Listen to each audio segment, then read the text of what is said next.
Pemirsa, Bandai Namco mengumumkan Captain Tsubasa 2 World Fighters sebagai sequel dari Rise of New Champions yang akan hadir untuk berbagai platform pada Agustus 2026. Peluncuran game ini menjadi strategi perusahaan dalam memperluas nilai kekayaan intelektual melalui industri game global sekaligus menjangkau pasar penggemar anime dan sepak bola. Bandai Namco menjadwalkan peluncuran Captain Tsubasa 2 World Fighters untuk PlayStation 5, Xbox Series, Nintendo Switch, dan PC pada Agustus 2026. Game ini melanjutkan kesuksesan Rise of New Champion dengan menghadirkan lebih dari 110 karakter dan 22 tim nasional. Peluncuran sequel ini diharapkan dapat meningkatkan penjualan game sekaligus memperkuat posisi Bandai Namco di pasar game olahraga berbasis anime. Bandai Namco memanfaatkan popularitas Captain Tsubasa untuk meningkatkan nilai komersial franchise di industri game.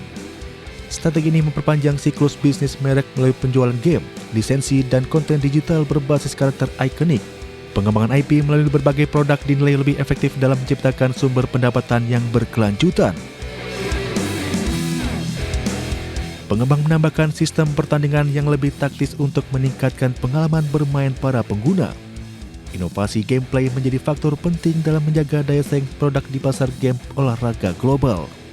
Peningkatan fitur juga diharapkan mampu meningkatkan tingkat kepuasan pemain serta memperpanjang masa aktif permainan. Bandai Namco memasarkan Captain Tsubasa 2 secara global melalui berbagai platform konsol dan PC. Strategi multiplatform membantu perusahaan meningkatkan penjualan sekaligus memperluas jangkauan konsumen di berbagai negara. Pendekatan ini juga membuka peluang pendapatan dari pasar yang memiliki basis penggemar anime dan sepak bola yang besar. Captain Tsubasa mempertahankan daya tariknya melalui perpaduan nostalgia dan teknologi game modern. Pendekatan ini membantu penerbit menarik kembali penggemar lama sekaligus menjangkau generasi pemain baru untuk mendorong pertumbuhan pendapatan jangka panjang. Model bisnis berbasis franchise seperti ini menunjukkan bahwa kekuatan merek masih menjadi aset penting dalam persaingan industri game global. Berbagai sumber ID Action. DJI memperkenalkan Osmo Pocket 4 Pro sebagai kamera gimbal generasi terbaru yang menyasar kreator konten profesional dengan peningkatan fitur, perekaman, dan kualitas gambar. Peluncuran produk ini menunjukkan persaingan teknologi kamera saku semakin ketat sekaligus membuka peluang pertumbuhan bisnis perangkat kreatif di pasar global. DJI menghadirkan Osmo Pocket 4 Pro dengan sistem 2 kamera yang mendukung sudut pandang lebih fleksibel dan fitur zoom optik. Perangkat ini juga dilengkapi teknologi stabilisasi gimbal 3 sumbu serta kemampuan perekaman beresolusi tinggi untuk kebutuhan produksi konten profesional. Peningkatan spesifikasi tersebut menjadi salah satu strategi DJI dalam mempertahankan dominasi di pasar kamera gimbal portable. Meningkatnya jumlah kreator konten dan pekerja digital mendorong permintaan terhadap perangkat perekaman berkualitas tinggi. Segmen kamera premium kini tidak hanya menyasar profesional tetapi juga pelaku usaha kecil, vlogger hingga live streamer.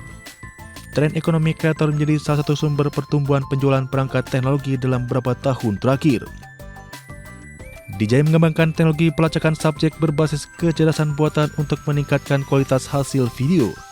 Fitur ini memudahkan kreator memproduksi konten berkualitas tanpa memerlukan peralatan produksi yang rumit. Pengembangan teknologi AI menjadi nilai tambah yang semakin dicari konsumen pada perangkat kamera modern. DJI meningkatkan inovasi produk untuk menghadapi persaingan dengan produsen kamera dan action kamera lainnya. Kompetisi di pasar mendorong setiap perusahaan menghadirkan fitur yang lebih lengkap dengan harga yang semakin kompetitif. Kondisi tersebut memberikan lebih banyak pilihan sekaligus mendorong pertumbuhan pasar perangkat kreator digital secara global. DJI memposisikan Osmo Pocket 4 Pro sebagai bagian dari ekosistem produk untuk kreator konten digital. Strategi ini membuka peluang pendapatan tidak hanya dari penjualan perangkat tapi juga melalui aksesoris, layanan, dan produk pendukung lainnya. Perkembangan industri konten digital diperkirakan akan terus menjadi pendorong pertumbuhan bisnis perangkat pencipta konten di masa mendatang.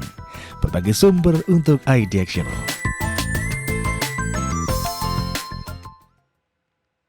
Canon memperkenalkan Pixma TS8751 sebagai printer foto premium yang menyasar kreator konten, pelaku usaha kecil, dan pengguna rumah dengan kebutuhan cetak berkualitas tinggi. Peluncuran produk ini menunjukkan perkembangan teknologi pencetakan yang semakin mengutamakan efisiensi, konektivitas digital, dan peluang pertumbuhan pasar ekonomi kreatif. Canon melengkapi Pixma TS8751 dengan sistem tinta berbasis 6 warna untuk menghasilkan foto yang lebih tajam dan akurat. Perangkat ini juga mendukung pencetakan foto tanpa tepi serta konektivitas nirkabel untuk meningkatkan kemudahan pengguna. Peningkatan kualitas cetak menjadi nilai tambah bagi konsumen yang membutuhkan hasil profesional dari rumah maupun kantor. Pertumbuhan bisnis UMKM dan industri kreatif meningkatkan kebutuhan terhadap printer berkualitas tinggi. Produk seperti Pixma TS8751 menyasar pelaku usaha yang memerlukan media promosi, foto produk, dan dokumen dengan hasil yang lebih menarik. Segmen printer premium dinilai memiliki peluang pertumbuhan seiring meningkatnya aktivitas bisnis digital dan e-commerce. Canon mengintegrasikan fitur Wi-Fi dan dukungan aplikasi mobile untuk mempermudah proses cetak dari berbagai perangkat. Inovasi tersebut mempercepat alur kerja pengguna tanpa harus mengandalkan sambungan kabel secara langsung. Pengembangan ekosistem digital menjadi salah satu faktor yang mendorong adopsi teknologi pencetakan modern. Canon menjalankan model bisnis yang menggabungkan penjualan printer dengan kebutuhan tinta dan aksesoris resmi. Strategi ini membantu perusahaan menciptakan pendapatan berulang dari konsumen yang terus menggunakan produknya. Model bisnis berbasis perangkat dan consumable masih menjadi salah satu penopang utama industri pencetakan global. Canon mengembangkan produk pencetakan yang menyesuaikan kebutuhan konsumen di era digital. Permintaan terhadap hasil cetak berkualitas tinggi tetap tumbuh di tengah meningkatnya aktivitas kreator konten dan bisnis berbasis online. Inovasi produk seperti Pixma TS8751 menunjukkan bahwa industri pencetakan masih memiliki prospek bisnis yang menjanjikan melalui teknologi dan nilai tambah bagi pengguna. Berbagai sumber untuk IDXchannel.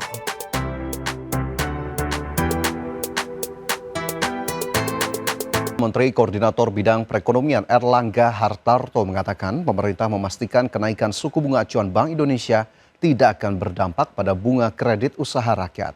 Erlangga mengungkapkan suku bunga KUR tetap dipertahankan sebesar 6% melalui skema subsidi sehingga tetap terjangkau bagi pelaku usaha. Pemerintah terus memperkuat dukungan pembiayaan bagi sektor produktif melalui kebijakan kredit usaha rakyat hingga kredit program pembiayaan mikro. Menko Perekonomian Erlangga Hartarto mengungkapkan bahwa pemerintah telah menambah alokasi KUR untuk sektor perumahan dari Rp36 triliun menjadi Rp50 triliun di tahun 2026. Pemerintah juga memperluas cakupan penerima kredit bagi industri padat karya agar pembiayaan tidak hanya digunakan untuk investasi, tetapi juga dapat dimanfaatkan sebagai modal kerja guna mendorong aktivitas usaha.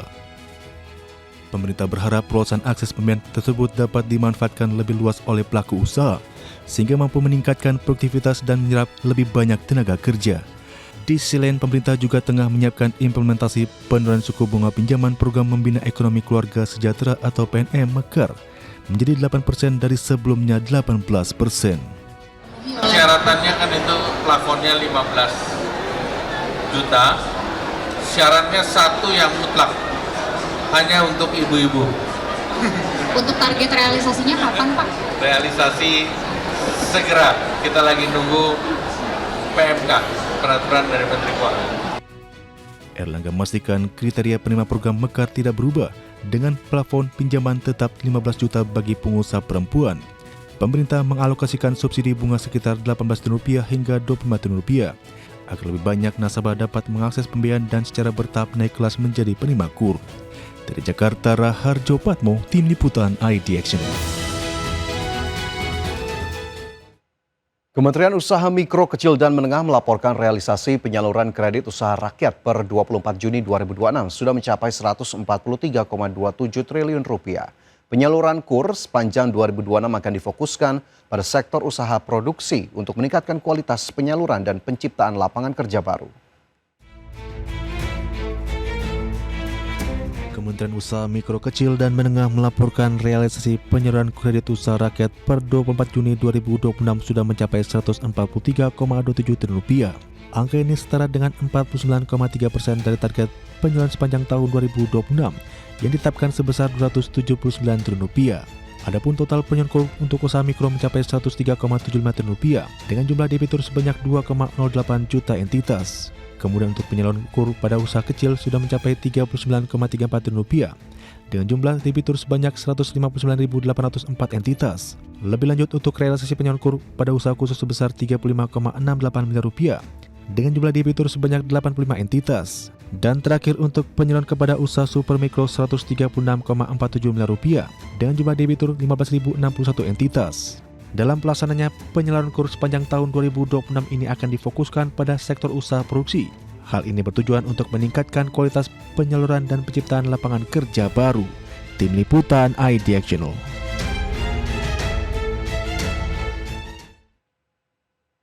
Otoritas Jasa Keuangan menargetkan aturan demutualisasi Bursa Efek Indonesia rampung dalam 3 bulan ke depan. Nantinya aturan demutualisasi akan dirumuskan dalam bentuk peraturan OJK dan sudah masuk dalam program legislasi mendesak. Otoritas Jasa Keuangan menargetkan aturan demutualisasi Bursa Efek Indonesia rampung dalam 3 bulan ke depan. Kepala Eksekutif Pengawas Pasar Modal, Keuangan Derivatif dan Bursa Karbon OJK Hasan Fauzi mengatakan, dengan telah masuknya demutualisasi ke dalam Undang-Undang P2SK, maka aturan pelaksanaan demutualisasi bursa kini dimandatkan kepada OJK, sehingga tidak lagi menunggu peraturan pemerintah. Nantinya aturan demutualisasi akan dirumuskan dalam bentuk peraturan OJK dan sudah masuk dalam program legislasi mendesak. Hasan memastikan demutualisasi ini akan dilakukan dengan tetap menjaga independensi bursa. Targetnya tahun ini kami sudah masukkan di proleg mendesak di OJK. Jadi karena tidak lagi menunggu PP, sekarang sedang drafting penyusunan peraturan dan pada saatnya nanti akan diputuskan di forum rapat Dewan Komisioner. Timeline-nya kurang lebih 3 bulan ke depan. Pengaturan OJK mendorong Bursa Efek Indonesia untuk melakukan rapat umum pemegang saham luar biasa terkait demutualisasi dan perubahan pengaturan terkait kepemilikan saham. Sehingga pemegang saham bursa saat ini berhak menentukan arah demutualisasi ke depan. Dari Jakarta, Riki Anwar di Tim Liputan IDX Channel.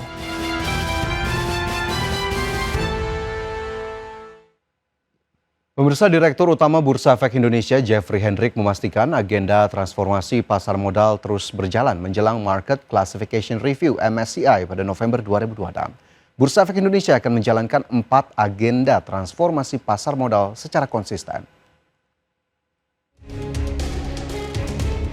Direktur Utama Bursa Efek Indonesia Jeffrey Hendrik memastikan agenda transformasi pasar modal terus berjalan menjelang Market Classification Review MSCI pada November 2026.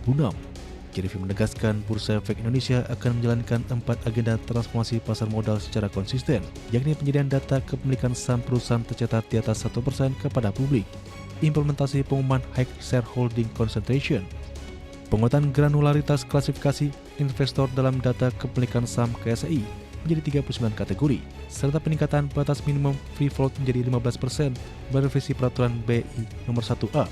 Langkah tersebut diharapkan dapat memperkuat kepercayaan investor baik domestik maupun asing terhadap pasar modal Indonesia. Jeffrey menilai pemulihan kepercayaan investor asing menjadi salah satu kunci pengembangan pasar modal ke depan. Menurutnya, peningkatan likuiditas pasar tidak dapat hanya mengandalkan investor domestik. Dari Jakarta, Tim Liputan IDX Channel.